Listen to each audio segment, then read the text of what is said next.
親愛的朋友們，歡迎來到微光夜讀。距離岳父文成德的70大壽還有整整7天，我們家的那個親戚微信群早已經提前進入了祝壽模式。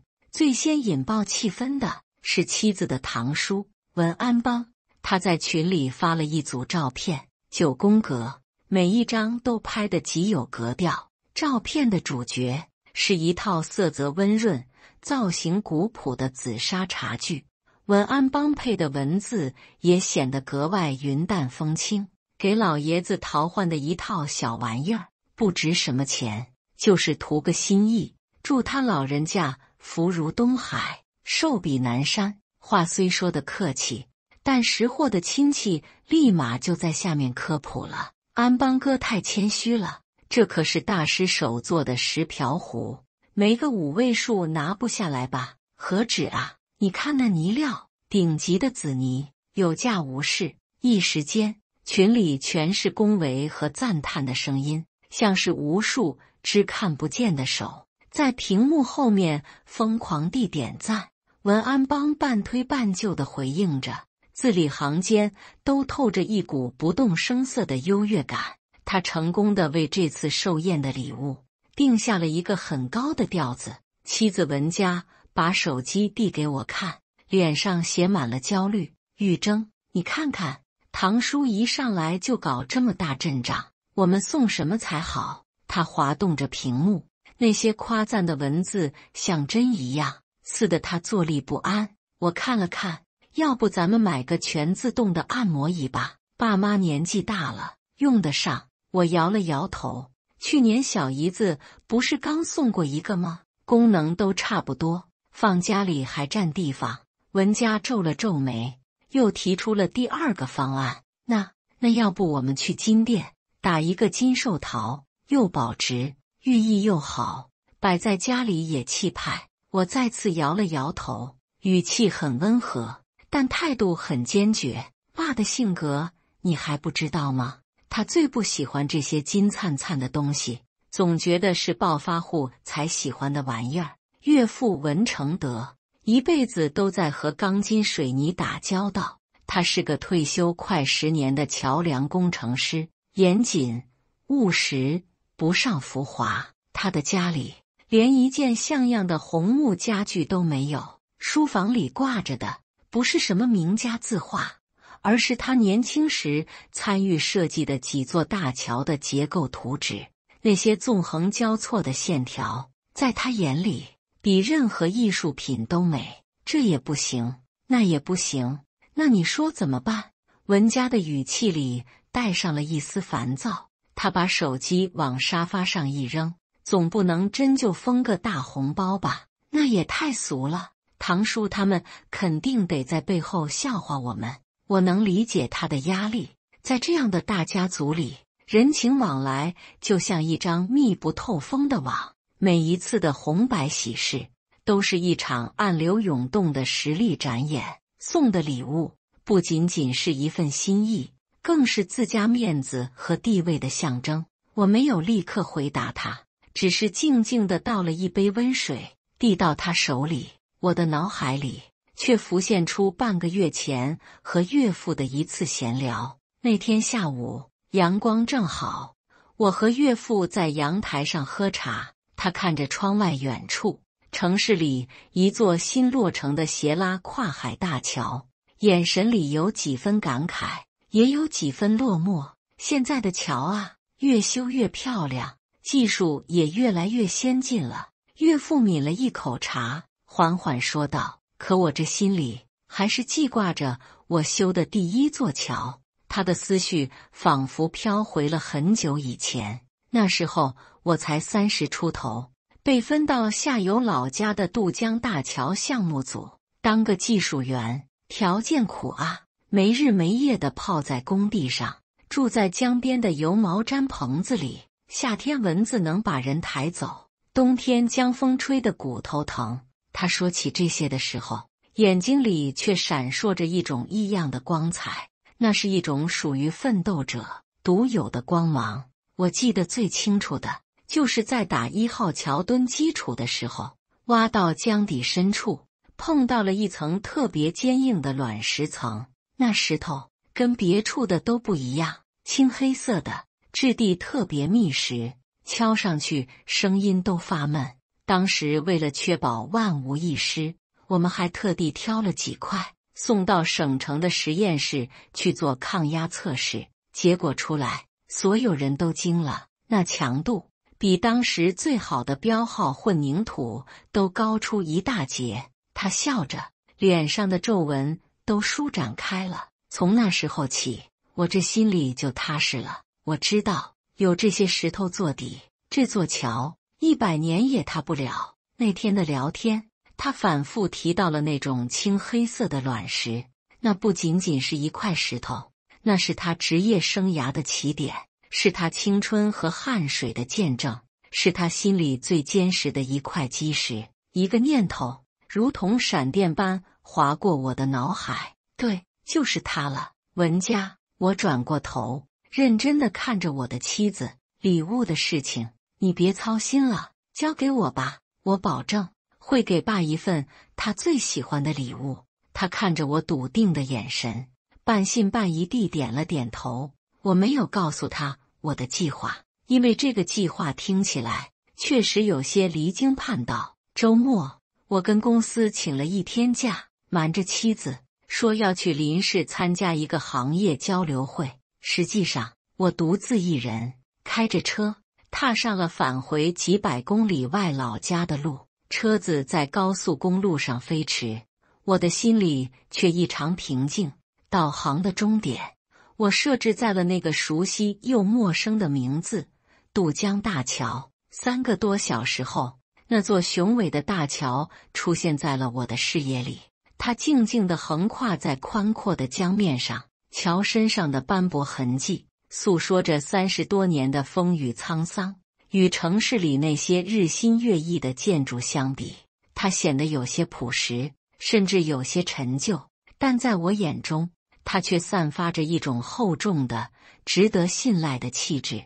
我將車停在橋下的一個廢棄渡口，沿着長滿青苔的石階走到了江邊。江風拂面，帶着一絲水汽的腥甜，江水滔滔不絕，拍打着岸邊的礁石，發出沉悶的聲響。岳父所說的1號橋墩就在上游不到200米的地方。我捲起褲腿，脫掉鞋子，赤着腳走進了冰涼的江水裡。腳下的鵝卵石大小不一，硌得腳底板生疼。我是一腳淺一腳的朝着那個巨大的橋墩走去。陽光很好，水下的石頭清晰可見，五顏六色，形態各異。但我沒有被那些色彩斑斕的石頭吸引，我的腦海裡只有岳父描述的那種青黑色、質地密實的卵石。那是一場近乎偏執的尋找。我在橋墩周圍來來回回走了不下10幾遍，我的眼睛在水下仔細地搜尋着，雙手在石縫裡不停地摸索。有好幾次，我摸到了一塊顏色相近的石頭，滿心歡喜地撈出水面，卻在陽光下發現它的質地疏鬆，根本不是岳父說的那種。時間一分一秒地過去，我的腰彎得有些酸了，膝蓋也被冰冷的江水泡得麻木。就在我快要放棄的時候，我的手指觸碰到了一塊被深埋在沙石下的石頭，它的觸感與眾不同，異常的光滑，卻又帶着一種沉甸甸的墜手感。我心中一動，用盡力氣將它從沙石裡刨了出來。當它完全離開水面的那一刻，我的呼吸都停滯了。就是它，這塊石頭大約有成年人的拳頭大小，通體呈現出一種深沉的青黑色，表面因為江水1萬次的沖刷，變得圓潤光滑，宛如一塊天然的墨玉。最特別的是，在它的表面還帶着幾道天然形成的極細微的白色水紋，仿佛是江水在它身上留下的指紋。我把它緊緊地攥在手心，那種堅硬、密實的質感與岳父的描述分毫不差。我仿佛能透過這塊石頭，看到30多年前一群年輕的工程師在江邊揮灑汗水的場景，找到了。我長長的舒了一口氣，像是完成了一項神聖的使命。回程的路上，我沒有直接回家，而是開車去了一家相熟的木工作坊。我請老師傅用一塊上好的黑胡桃木為這塊石頭量身定做了一個底座。底座的設計非常簡約，沒有任何多餘的雕花和裝飾，只是為了能恰到好處地將這塊石頭承托起來。在底座的正前方，我請師傅用最小號的刻刀刻上了一行小字：渡江1988。當這塊石頭被安穩地放在木座上時，它不再是一塊普通的江邊卵石了，它成了一件承載着時光和記憶的藝術品，安靜而厚重。看着它，我的心裡無比踏實。我知道，對於岳父來說，這份禮物的分量勝過千言萬語。只是我沒有想到，這份我自認為的懂得，在別人眼中會顯得如此的荒唐和可笑。壽宴那天的風波比我想象中來得更猛烈，也更讓人難堪。岳父的70壽宴設在市裡最高檔的5星級酒店，文安邦為了彰顯自己的孝心和實力，大手一揮，包下了整個酒店最大的宴會廳。水晶吊燈璀璨奪目，光可見人。鋪着暗紅色絲絨桌布的圓桌上，擺放着精緻的古瓷餐具和嬌豔的鮮花，空氣中彌漫着飯菜的香氣、酒的醇香，以及人們身上各種香水混合在一起的複雜味道。親戚們盛裝出席，臉上都掛着得體的笑容，彼此寒暄着，客套着。這是一個充滿了人間煙火氣，也充滿了比較和炫耀的場合。我和文家到得不算早，一進門就成了眾人瞩目的焦點。文安邦正被一群親戚圍在中間，他老遠就看到了我們，立刻提高了嗓門：“喲，玉貞和小佳來了，快過來坐。”他的熱情帶着一種不容拒絕的強勢。我們走過去，還沒來得及跟長輩們打招呼，文安邦的目光就落在了我手裡提着的那個樸素的布袋上，那裡面裝的就是我精心準備的禮物。玉貞啊，你這手裡提的什麼寶貝啊？藏得這麼嚴實。他半開玩笑地說道，眼神裡卻帶着一絲審視的意味。我知道他是想在眾人面前看看我準備了什麼。如果我的禮物不夠分量，那麼接下來他就有足夠的理由繼續鞏固他家族裡最會辦事的形象。我只是笑了笑，沒有說話，找了個位置和文家坐下。別理他，文家在我耳邊小聲說，但他緊緊攥着的手暴露了他內心的緊張。送禮的環節被安排在了酒過三巡之後，這仿佛是一個不成文的規定，讓祝福和心意都沾染上幾分酒意，顯得更加真誠。果不其然，第一個獻禮的就是文安邦。他讓服務員將那個早已準備好的紫檀木禮盒鄭重地呈了上來。爸，這是我托朋友從宜興一位老匠人那裡給您求來的一把壺。他親自打開盒子，將那把紫砂壺取了出來，遞到岳父面前。也不是什麼值錢的東西，就是想着您平时喜歡喝茶，用這個泡茶養一養，也算是個念想。岳父文成德接過茶壺，他雖然不懂這些，但也能看出東西的精美。他點了點頭，臉上露出了一絲微笑。安邦有心了。周圍的親戚們立刻爆發出了一陣雷鳴般的喝彩。安邦哥就是大氣，這禮物送到老爺子心坎裡去了。是啊，這才是真正的孝心。溢美之詞不絕於耳。文安邦臉上掛着得意的笑容，謙虛地擺着手，但那份享受卻是實實在在的。接下來其他的親戚也紛紛獻上了自己的禮物，有名貴的字畫，有包裝精美的保健品，有厚厚的現金紅包，還有兒孫輩送上的各種電子產品。每一份禮物被打開，都會引起一陣小小的騷動和議論。整個宴會廳的氣氛被這些琳琅滿目的禮物烘托得熱鬧非凡。岳父始終保持着禮貌的微笑，對每一份禮物都表示感謝，但他的眼神卻始終很平靜，那是一種看慣了場面的淡然，沒有驚喜，也沒有過多的情緒波動。終於輪到我們了，所有的目光瞬間聚焦到了我和文佳的身上。我能感覺到妻子的手心已經緊張地冒出了汗，她在桌子底下輕輕地捏了捏我的手，像是在給我打氣，也像是在尋求安慰。我深吸了一口氣，站起身，提着那個布袋走到了岳父面前。在众目睽睽之下，我從布袋裡取出了那個黑胡桃木的盒子。和之前那些光彩夺目的禮盒相比，我的這個盒子顯得有些過於樸素了。爸，祝您生日快樂，身體健康。我說完，當着所有人的面，緩緩地打開了盒蓋。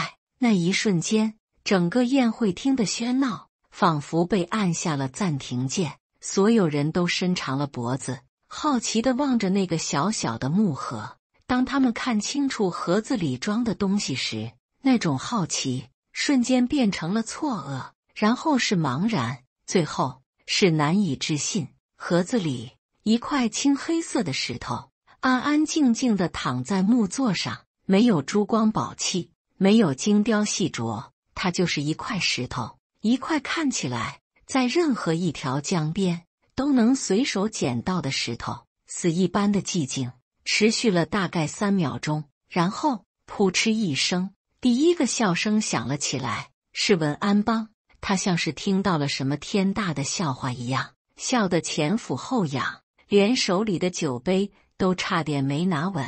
玉錚啊玉錚，你這是在哪座山上修仙呢？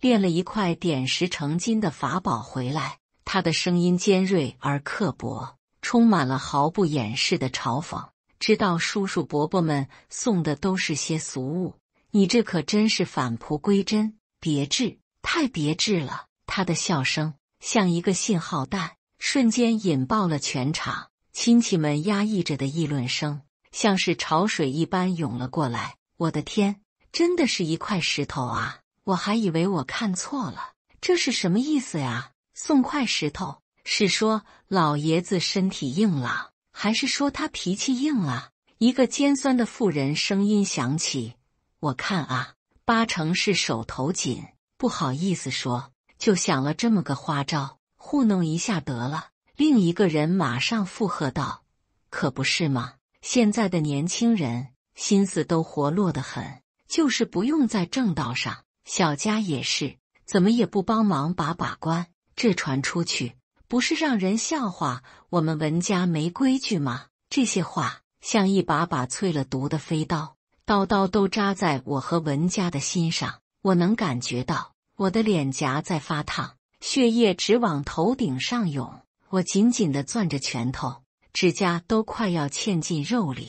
我設想過他們會不理解，但我沒料到這份不理解會演變成如此赤裸裸的羞辱。我轉過頭，想看看文佳，他的臉已經漲得通紅，然後又變得煞白，他的嘴唇哆嗦着，眼神裡充滿了屈辱和無助。他拼命地對我使眼色，希望我能站出來，解釋一下這塊石頭的來歷，挽回一點顏面。可是我能怎麼解釋？難道我要當着所有人的面去複述岳父當年奮鬥的故事嗎？在這樣一個浮躁而功利的場合，我的解釋只會顯得更加蒼白無力。他們不會相信，更不會理解，他們只會覺得我在為自己的寒酸和不懂事編造一個聽起來很動人的借口。所以我選擇了沉默。這份沉默在他們看來無異於默認。嘲笑聲變得更加肆無忌憚。文安邦端着酒杯，搖搖晃晃地走到我面前，用一種長輩教訓晚輩的口吻說道：“玉珍啊，不是我說你，心意到了就行，但场合得分清楚。你爸今天70大壽，多大的日子，你弄這麼個玩意兒來，是誠心給大夥兒添堵嗎？”他拍了拍我的肩膀，力道很重。沒本事不要緊，年輕人嘛，慢慢來。但做人得知禮數，懂分寸。要不這樣，這塊奇石，叔叔幫你收着，你再去外面買點像樣的東西，就說是你補上的，這事兒就算過去了。你看怎麼樣？他的話充滿了仁慈和寬宏大量，卻像一記響亮的耳光，狠狠地扇在了我的臉上。我感覺自己就像一個被扒光了衣服的小丑，任由所有人在我身上指指點點。文佳終於忍不住了，他扯着我的衣角，聲音帶着哭腔：“玉珍，你倒是說句話啊！”他的眼淚在眼眶裡打轉，充滿了委屈和埋怨。我知道，在他心裡也開始懷疑我的決定是不是一個徹頭徹尾的錯誤。我的心一點一點地沉了下去，整個世界仿佛只剩下了刺耳的嘲笑聲和妻子絕望的眼神。就在這無邊的尷尬和屈辱將我徹底淹沒的時候，一個沉穩的聲音響了起來：“都給我住嘴！”聲音不大，卻像一聲驚雷，瞬間炸響在喧鬧的宴會廳裡。所有人的笑聲和議論聲戛然而止。說話的是今天的主角，我的岳父文承德。他慢慢地從主位的椅子上站了起來，他的臉上沒有了之前那種應酬式的微笑，取而代之的是一種讓人不寒而栗的嚴肅。他那雙看過無數圖紙、勘測過無數地形的眼睛，緩緩地掃視了一圈，被他目光掃到的人都下意識地低下了頭，不敢與他對視。連剛才還不可一世的文安邦也讪讪地收起了臉上的笑容，退到了一旁。整個宴會廳鴉雀無聲，岳父沒有理會任何人，他邁開腳步，徑直朝着我走了過來。他的步伐很穩，每一步都像是踩在了所有人的心跳上。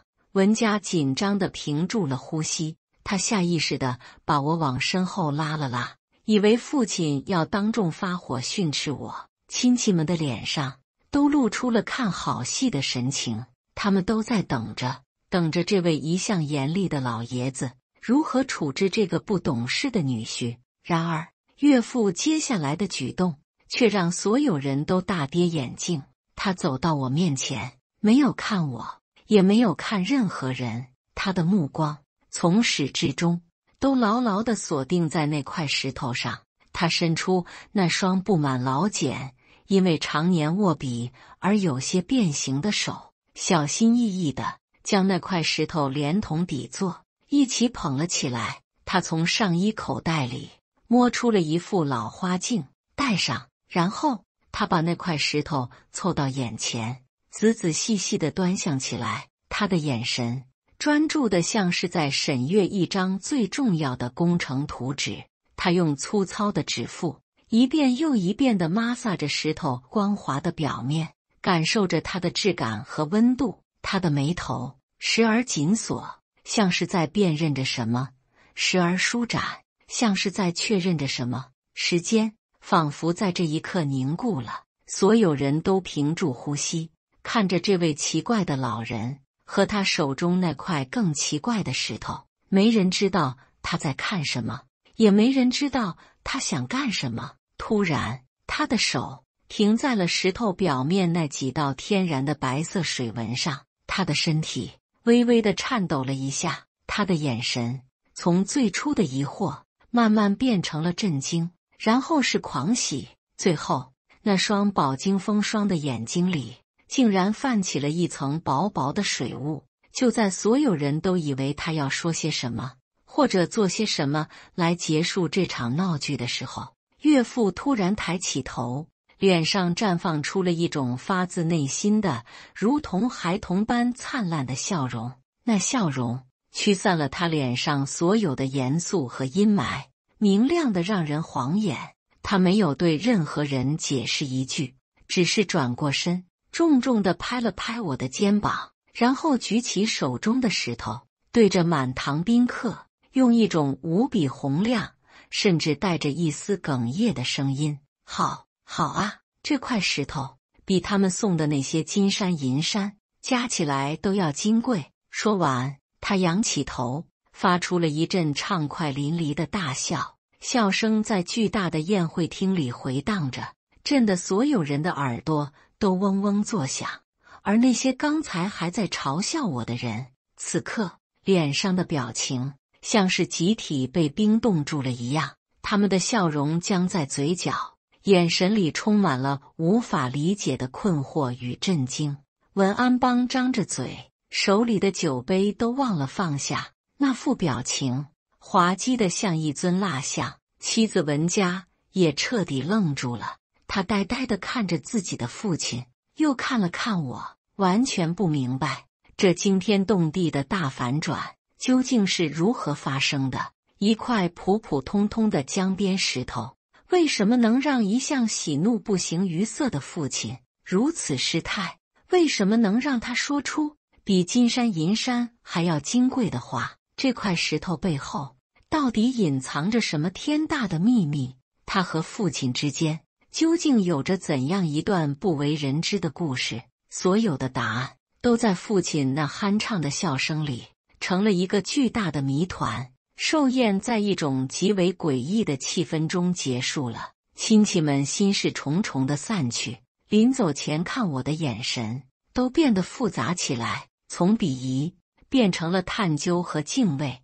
文安邦更是幾次想湊過來套話，都被岳父用眼神給逼了回去。回家的路上，文佳開着車，一言不發。他幾次通過後視鏡看我，嘴唇動了動，卻始終沒有問出口。我知道他的心裡已經被無數個問號給填滿了。回到家，岳母忙着收拾東西，岳父則一反常態，沒有像往常一樣去客廳看電視，而是拿着那個木盒，徑直走進了他的書房，並且把門給關上了。文佳終於按捺不住了，他給我使了個眼色，我們倆悄悄地跟了過去，站在書房門口。過了許久，文佳鼓起勇氣，輕輕地敲了敲門：“爸，是我，進來吧。”書房裡傳來岳父平靜的聲音。我們推門而入，書房裡只開了一盞台燈，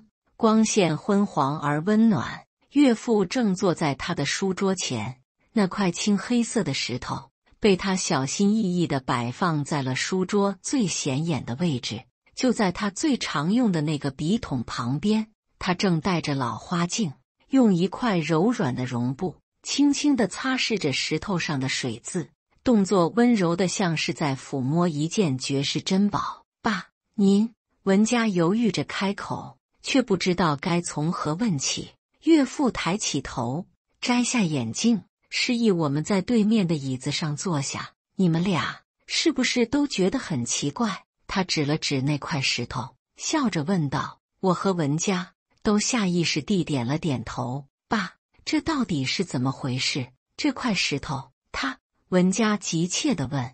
岳父沒有直接回答他，他將目光緩緩地投向了我。玉貞，你先告訴我，這塊石頭你是從哪裡找到的？他的眼神銳利而溫和。我定了定神，把自己如何想起他上次的閒聊，如何一個人開車回到老家，如何在渡江大橋的1號橋墩下費盡周折找到這塊石頭的過程，原原本本地說了一遍。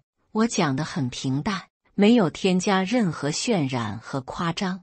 在我講述的過程中，岳父一直靜靜地聽着，他的眼神變得越來越柔和，越來越明亮。等我說完，他長長地嘆了一口氣，那聲嘆息裡有感慨，有欣慰，還有一種難以言說的感動。他轉過頭，看着滿臉困惑的女兒，緩緩地開口了：“小佳啊，在你們看來，這或許就是一塊平平無奇的石頭，但在我這種搞了一輩子橋樑工程的人眼裡，它是獨一無二的。”他拿起那塊石頭，遞到我們面前：“你們看它的材質，這種青黑色的火成岩，地質學上叫灰綠岩。它的特點就是結構致密，抗壓強度極高。再看它的磨損程度和這幾道水紋，他的手指輕輕劃過那幾道白色的紋路。這種水紋只有在水流湍急，並且常年夾帶着細沙沖刷的情況下，才可能形成。材質、顏色、水紋這三個特徵加在一起，就精確地指向了一個地方。”他頓了頓，聲音裡帶上了一絲激動：“就是我們老家渡江下游1號橋墩的地基深處。當年我們在挖基礎的時候，挖到地下20多米，才碰到這層岩石。當時整個項目組都沸騰了，因為這意味着我們找到了最堅不可摧的天然地基。”岳父的思緒徹底回到了那個激情燃燒的歲月。我記得清清楚楚，當時為了測試它的性能，我們幾個人抬着一塊跟這個差不多大的石頭，坐着長途車，顛簸了1天1夜，才送到省城的地質實驗室。測試結果出來那天，所有人都歡呼了起來。它的各項數據都遠遠超過了我們的設計要求。也是從那一刻起，我這個剛出校門沒幾年的毛頭小子，才真正有了底氣，敢在那張巨大的圖紙上簽下自己的名字。他的聲音變得有些沙啞。這麼多年過去了，城市變得我快不認識了。我也從一個風華正茂的小伙子，變成了一個糟老頭子。我以為那些塵封在江底的往事，除了我這個老頑固，再也不會有人記得了。我怎麼也想不到，玉錚他竟然都記在了心裡。岳父看着我，眼眶再一次紅了。你們送我的那些名貴的茶具、字畫，我會收下，會感謝，但他們對我來說就是一件件擺設。但這塊石頭不一樣。他把石頭重新放回書桌上，鄭重其事：它不是禮物，它是我的勳章。他提醒着我，我這輩子雖然沒什麼大出息，但也曾經為了一個目標，踏踏實實的打下過一塊堅固的基石。他告訴我，有人懂我，有人記得我這輩子最引以為傲的東西到底是什麼。這份心意，這份懂得，才是真正的無價之寶，是你們花多少錢都買不來的。書房裡一片寂靜，窗外的月光透過玻璃靜靜地灑了進來。那塊青黑色的石頭在月光下泛着一層溫潤而內斂的光澤。它不再是一塊冰冷的石頭，它是一個人的青春，一個人的骄傲和一個時代的縮影。聽完父親的講述，文佳的眼淚再也控制不住了，像斷了線的珠子一樣簌簌地掉了下來。他捂着嘴，不讓自己哭出聲，肩膀卻在劇烈的顫抖。那些淚水裡有恍然大悟的釋然，有為父親感動的酸楚，但更多的是深深的愧疚和自責。他想起了在壽宴上，當所有人都嘲笑我的時候，他那充滿了埋怨和絕望的眼神。他想起了自己是如何扯着我的衣角，逼問我為什麼不說話。他甚至想起了在來的路上，他在心裡已經盤算好，回家之後要如何跟我大吵一架，來發洩心中的屈辱。原來真正不懂事，真正淺薄可笑的人是他自己。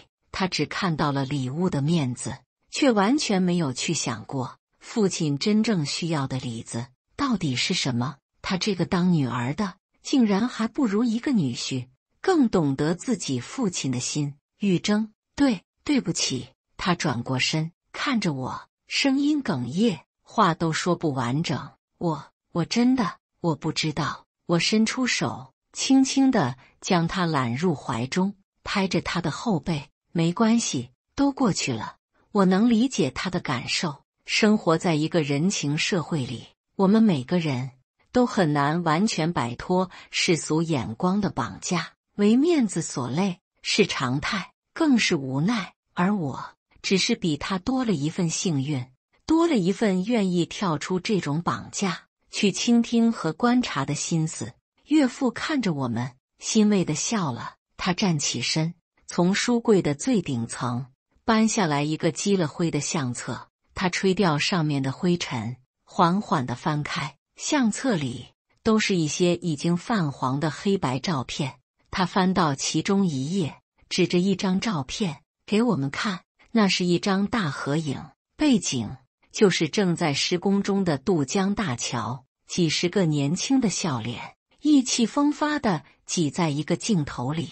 他們穿着洗得發白的工裝，皮膚黝黑，笑容卻比陽光還要燦爛。這個就是我。岳父指着後排一個瘦高的年輕人說道。照片上的他戴着一頂安全帽，臉上還沾着泥點，正咧着嘴大笑，露出一口潔白的牙齒。那是他的青春，也是他再也回不去的芳華。他將那張照片小心翼翼地取了出來，然後又從抽屜裡拿出了一個相框。他把照片裝進相框，擺在了那塊石頭的旁邊。一老一少，一張照片，一塊石頭，在這一刻仿佛跨越了30多年的時空，重新相逢了。